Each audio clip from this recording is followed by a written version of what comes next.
Hello everyone, this is Nimai Godai and welcome back to my YouTube channel. In this video, we are going to talk about the types of cell signaling. It is a very easy topic and it will not take much time. So let's start. As you all know that the cell signaling usually involves the four steps. First one is the synthesis and secretion of the signal molecules by the signaling cells. Second one is the transport of the signal molecules to the target cell. The third one is the binding of signal molecules to the specific receptors on the target cell, leading to its activation. And the fourth point is initiation of transduction pathways. So, the cell signaling has been classified into four types in animals. These are: first one is endocrine signaling, second one is paracrine signaling, third one is autocrine signaling, and fourth one is juxtacrine signaling. We start with the endocrine signaling. In endocrine signaling, the signal molecules, the signaling cell and the target cell are distantly located.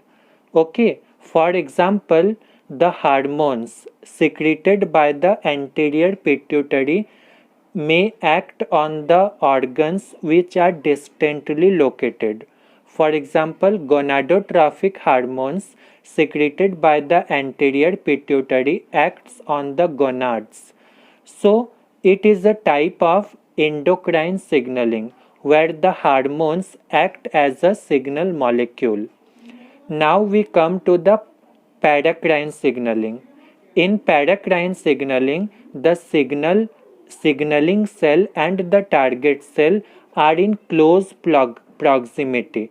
That is, they are located adjacent to each other or near to each other. Okay. In this type of signaling, the signaling cell and the target cell may be of two different types. Okay, suppose it is a liver cell and it may be the cell of gallbladder. So it is a condition where the paracrine signaling is found. Now the third type is what? Autocrine signaling. In this type of signaling, the signal molecules are released by the cell and that signal molecule acts on the same cell.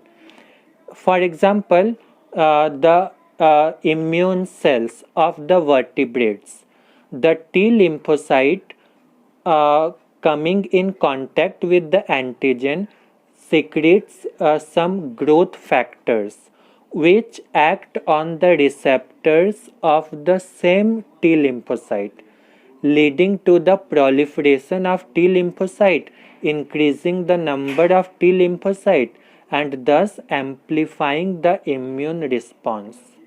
So here you can see that the growth factor is released by the T lymphocyte and that signal molecule, that growth factor is acting on the same T lymphocyte which has released. So it is a type of autocrine signaling. Auto means self, okay. Now the fourth type is juxtacrine signaling. In this type of signaling, the signal molecules are not released, but it is present on the signaling cell.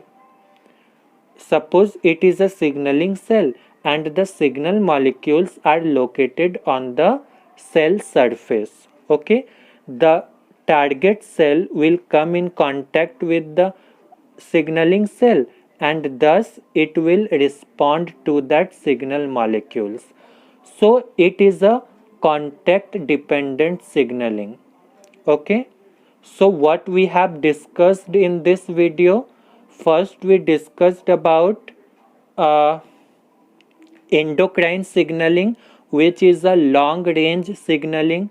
Second one is paracrine signaling, which is a short range signaling. Third one is autocrine signaling, in which we saw an example of T lymphocyte, the immune cell of our body. And the fourth one is juxtacrine signaling. Notch signaling is an example of juxtacrine signaling. So I hope you have liked this video. Please do like, share and subscribe my channel. If you like my video, then press the bell icon so that you will get the notification.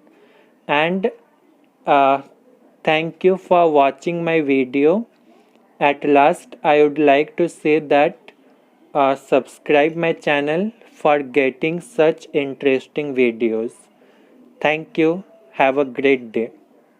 Bye.